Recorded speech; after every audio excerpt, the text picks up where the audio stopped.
અલ્પેશ ઠાકોર આજથી શરૂ કરશે એકતા યાત્રા। અંબાજી મંદિરમાં ધજા ચઢાવીને અલ્પેશ ઠાકોર એકતા યાત્રાની શરૂઆત કરાવશે। આજથી શરૂ થનારી આ યાત્રા 3 દિવસ ચાલશે।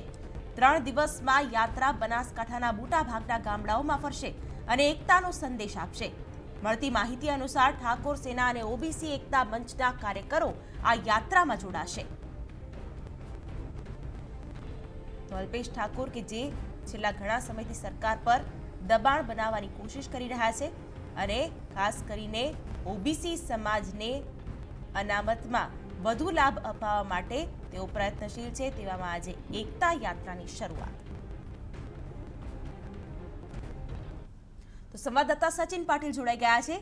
સચિન, સરકાર પર દબાણ બનાવવાનો અલ્પેશ ઠાકોરનો વધુ એક પ્રયાસ, એકતા યાત્રાને લઈને કેવા દ્રશ્યો અત્યારે જોવા મળી રહ્યા છે, કેવી ચહેલ પહેલ?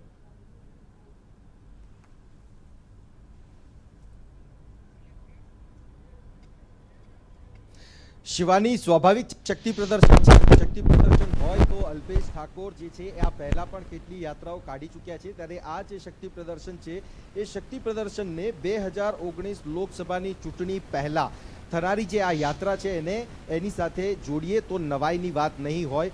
આ જે યાત્રા છે એ યાત્રાની અંદર વ્યસન મુક્તિ, બેરોજગારી અને જે અનામતના જે લાભો છે એ લાભો નથી મળતા એ મુદ્દાઓ સહિતના મુદ્દાઓ સાથે આ એકતા યાત્રા કાઢવામાં આવી રહી છે।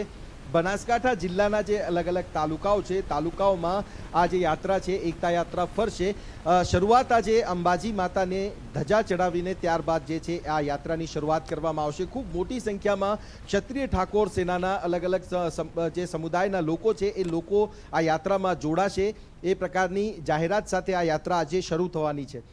વાત જ્યારે લોકસભા ચૂંટણીની હોય અને નજીક જ આ ચૂંટણી આવતી હોય ત્યારે એક પ્રકારે સરકાર ઉપર પણ દબાણ લાવવાનો પ્રયાસ છે, સાથે જ સાથે એક પોતાનું જે વજૂદ છે વજૂદ પણ ઊભું કરવાનો આ એક પ્રયાસ છે, એવું કહીએ તો પણ નવાઈની વાત નહીં હોય।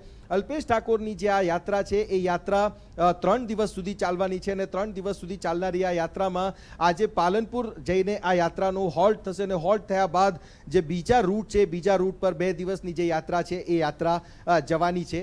મહત્વપૂર્ણ બાબત અહીંયા એ છે કે આ જે શક્તિ પ્રદર્શન છે, શક્તિ પ્રદર્શનના જે પરિણામો છે, પરિણામો કઈ રીતે જોઈ શકાય, કારણ કે આ પહેલા પણ ગેનીબેન ઠાકોર હોય તો ગેનીબેન ઠાકોરે જે પ્રકારે નિવેદન આપ્યું છે કે અલ્પેશભાઈ જ્યારે આગળ વધશે ત્યારે હું એમની બહેન બનીને જે છે એ એમની સાથે રહીશ, ત્યારે આ જે સંકેત છે એ સંકેત સ્પષ્ટ છે કે અલ્પેશ ઠાકોર લોકસભા ચૂંટણીની તૈયારી કરી રહ્યા હોય અને લોકસભાની ચૂંટણી પહેલાનો જે માહોલ છે એ માહોલ બનાવવાનો અહીંયા એક પ્રયાસ હોય।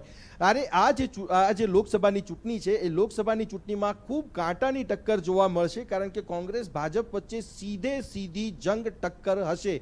આ પહેલા પણ અલ્પેશ ઠાકોર જે છે એ યાત્રાઓ કાઢી ચૂક્યા છે અને યાત્રાઓના જે પરિણામો છે, પરિણામોમાં અલ્પેશ ઠાકોરે બેરોજગારી અને જે વ્યસન મુક્તિ છે, વ્યસન મુક્તિ સહિતના જે મુદ્દાઓ છે, મુદ્દાઓને લઈને યાત્રા કાઢી છે। ખેડૂતોના મુદ્દાઓને લઈને યાત્રા કાઢી છે, જે સિંચાઈના પ્રશ્નો છે, સિંચાઈના પ્રશ્નોના મુદ્દાને લઈને યાત્રા કાઢી છે અને જે યાત્રાઓ છે, યાત્રાઓમાં યુવાઓને ભેગા કરીને ગામના લોકોની સાથે જોડીને આ એકતા યાત્રા આજે ફરી બનાસકાંઠા જિલ્લામાં નીકળવાની છે। શિવાની, બિલકુલ સચિન, અપડેટ મેળવતા રહેશો આપની પાસેથી। હાલ આપનો આભાર।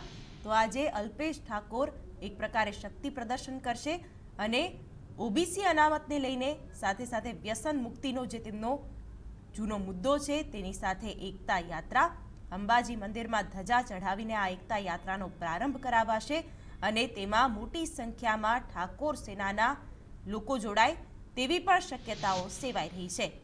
તો અલ્પેશનું આ શક્તિ પ્રદર્શન, જેમાં લોકસભાની ચૂંટણી પૂર્વે ભાજપ સામે સાથે સાથે પોતાનું એક અસ્તિત્વ છે અને ઠાકોર સમાજ સંગઠિત છે તે બતાવવા માટે પણ આ શક્તિ પ્રદર્શનને જોવામાં આવી રહ્યું છે।